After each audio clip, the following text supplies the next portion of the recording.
This video is sponsored by Trends. 7-Eleven is the world's first and largest convenience store chain, worth nearly $37 billion. It has over 70,000 stores in 17 countries and the most locations in Japan, where sales are more than double. But it hasn't always been this way. 7-Eleven once rejected the idea of opening a store in Japan, and long before then, the business was only an ice block store, up until a junior employee took a chance on pitching a bold idea to his boss.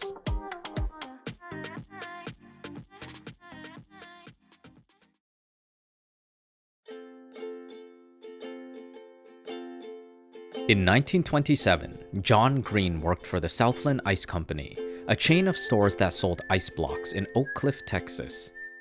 One summer, John decided to keep the store that he worked at open for 16 hours, 7 days a week, so that it was easier for customers to keep their perishables fresh.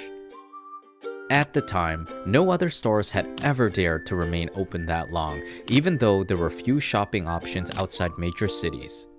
Not many people drove cars, and refrigerators were also sparse. As a result, John's customers began to make requests for other needs besides ice, like milk and eggs. It was then that John realized what his customers really needed was convenience. So he asked his manager and one of Southland's owners, Joe Thompson, if he could expand their product offerings and become business partners, offering a $1,000 investment. "You supply the items and I'll pay the power bills," John suggested. Fortunately, Joe agreed, and together, the two created the world's first convenience store. After introducing more products beyond ice, crowds began to quickly form outside the store. Recognizing its immediate success, Joe decided to open more locations throughout Dallas and later renamed them to Totem Stores. The idea came to mind after an employee placed a souvenir totem pole from Alaska outside one of the stores. The totem pole attracted so much attention that other employees suggested the new name since customers toted away their purchases. Joe then decided to further unify his stores by training staff to have daily sales talks and provide quality assurance. Afterward, he began to build and lease gas stations at many of the stores, leading to business booming up until a devastating event. 1 year after Southland's expansion, the Great Depression hit and plunged the company into bankruptcy. However, a banker named W. Overton Jr. managed to help Southland survive by organizing the purchase of all its bonds, a form of a loan from investors who receive regular interest payments. As a result, Southland's board of directors ended up having a controlling interest in the company. 2 years later, Southland began to financially recover when the prohibition, a nationwide ban on alcohol, was lifted and Totem stores began to sell ice-cold beers. Over time, the increase in sales helped Southland run 60 Totem stores throughout Dallas and Fort Worth, Texas. Southland continued to thrive even when World War II began. The company became the lead supplier of ice for the construction and operation of Camp Hood, the U.S. Army's largest training camp. To ensure they could meet the demand, Southland acquired City Ice Delivery, which owned 2 ice plants, 20 stores, and property in Dallas. By the time the war ended, Southland owned stores all over Texas and operated from 7 in the morning to 11 at night, 7 days a week. Around this time, the company hired an advertising firm called Tracy Locke to suggest a new name for their Totem stores. The firm decided on 7-Eleven to highlight their commitment to long hours to better serve customers. Over the following years, Southland identified more opportunities to grow. First, they acquired Texas Public Utilities, which owned 20 ice plants, making Southland the largest ice company in Texas. Later, Joe's oldest son John P. joined Southland's board of directors and came up with the idea of a new strategy after a meeting in Washington, D.C. The night of the meeting, a blizzard blanketed the city and made driving impossible. However, John P. noticed that people still walked to stores on street corners to purchase necessities like canned soup, tissue boxes, and medicine. At that moment, Joe realized that Southland's business strategy needed to consider traffic patterns around busy corners when opening new stores. Unbeknownst to Joe, the strategy would lead to taking his father's company to new heights and eventually many lows. Have you ever thought about starting your own business but weren't sure where to start? Save yourself months of research spending thousands of dollars testing if there's a market for your product and the feeling of regret for not starting sooner by using Trends. Trends, a newsletter and network hub, tells you the next big thing months before everyone else. Their dynamic team of business analysts have already outlined thousands of vetted business ideas you can start in a weekend, and they send new ideas straight to your inbox weekly. What we especially love about Trends is that we get access to data on new business ideas and under-the-radar business waves, including what's leading to their growth, how to capitalize on them, and potential earnings. We also get to be part of a community where we can network, collaborate, and get feedback from thousands of like-minded and supportive entrepreneurs, even investors. Take advantage of a special offer only offered to Hook subscribers. Start a 7-day trial today by going to trends.co/hook. That's trends.co/hook to start your 7-day trial for just $1.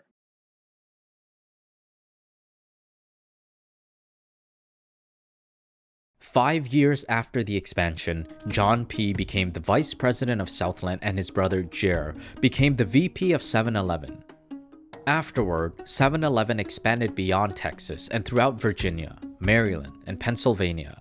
At the same time, the chain began to open stores in the suburbs and were quick to eliminate unpopular products, contributing Southland to reach a major milestone, $100 million in annual sales.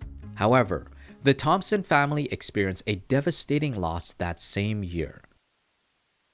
Joe passed away from brain cancer at 60 years old.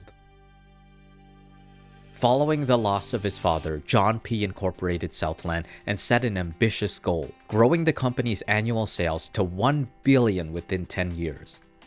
Under the Thompson brothers' leadership, major changes were made to 7-Eleven's operations. First, the chain's daily hours extended from 16 to 24 after a store in Austin stayed so busy after a football game that it couldn't close, leading to other stores wanting to do the same.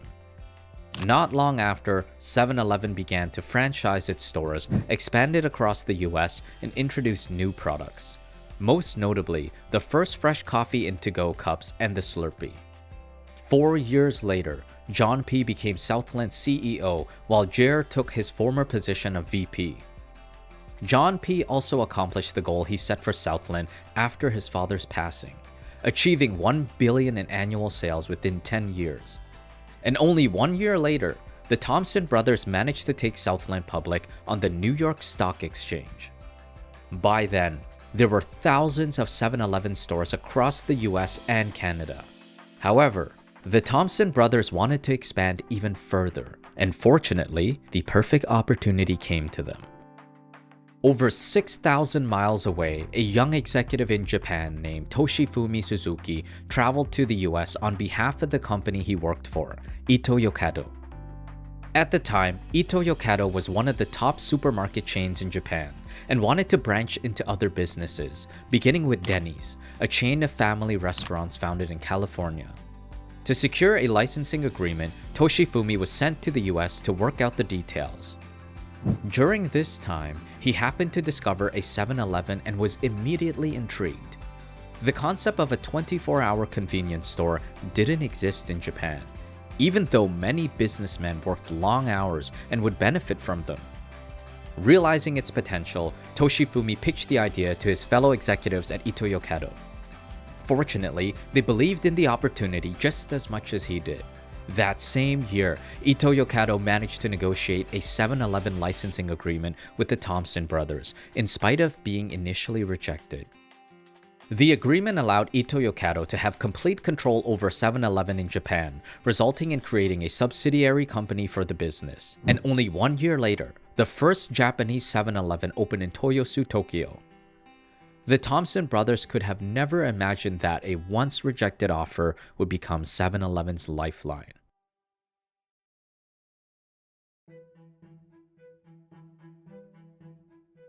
"7-Eleven in Japan was very different when compared to its American counterpart. It was spelled as 7-Eleven, was built as half the average size, only stocked a third of the average inventory, and delivered fresh food such as lunch boxes 3 times a day. One item that the chain offered was quite unexpected: onigiri, balls of rice wrapped with nori, or seaweed, and filled with a meat or vegetable filling. At the time, onigiri was universally thought of as something you only made at home. 7-Eleven was the first company ever to turn it into a commercial product.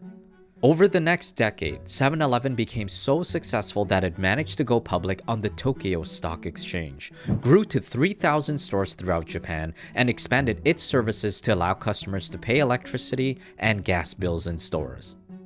Meanwhile, Southland became one of America's biggest retailers and an even more worthwhile investment to shareholders, some who were happy to only have a small share of the company, while others secretly wanted more. The Thompson family would only discover the truth through an unexpected call. One day, John P. received a call from Samuel Bellsberg, a Canadian investor who owned shares in Southland. Samuel had reached out to inform John P. that his advisors were urging him to buy more of the company's stock. "Don't do that," John pleaded. "You told me that you wouldn't." At the time, Samuel was known as a feared corporate raider who owned 5% of Southland. Meanwhile, the Thompson family only owned close to 10%. "I felt extremely nervous," Jared later revealed. "A guy like Bellsberg could go out any time and start buying a lot of stock. He could make a real offer for the company." Fearing a hostile takeover, the Thompson brothers decided to go private by buying out investors, forcing them to rack up $4 billion in debt and paying $2.5 million to shareholders who filed class action lawsuits. Over time, the Thompson family succeeded in owning about 50% of Southland. However, they ended up having to sell many of Southland's non-7-Eleven operations to pay off their debt, including the dairy and ice businesses they had founded. Many employees were shocked, and about 2,000 of them lost their jobs. Several years later, Southland plunged into bankruptcy again, failing to persuade creditors to agree to refinancing their debt, marking one of the biggest bankruptcy cases in US history.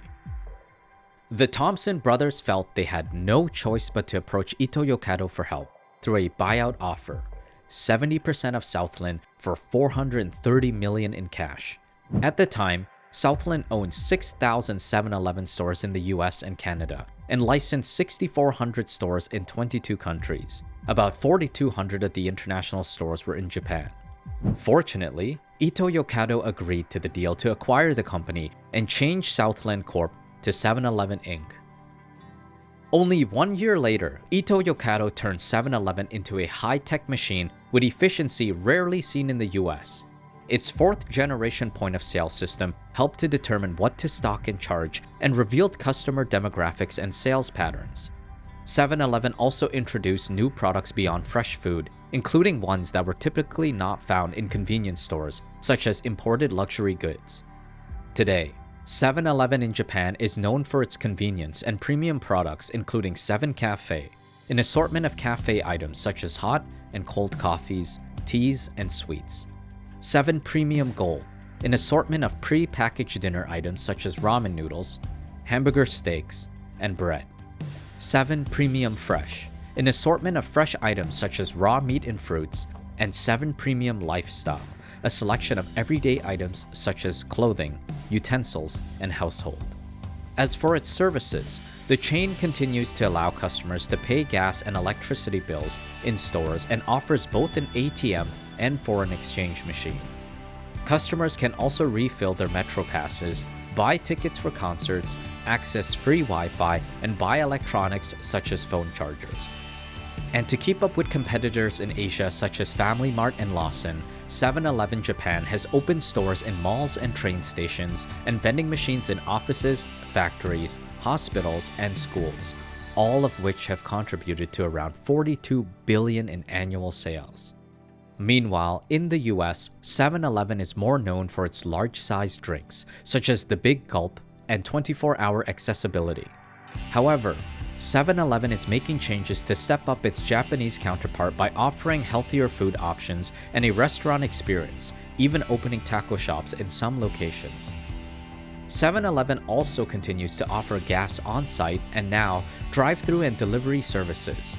And while annual sales in the US are in the billions, around 18, it's still 57% less when compared to Japan. To date, 7-Eleven remains the world's largest chain of convenience stores with over 70,000 locations in 17 countries, most of which are in Japan, and worth nearly $37 billion.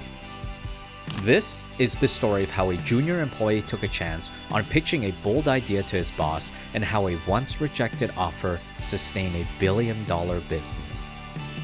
For more inspiring stories about today's biggest companies, don't forget to subscribe to our channel.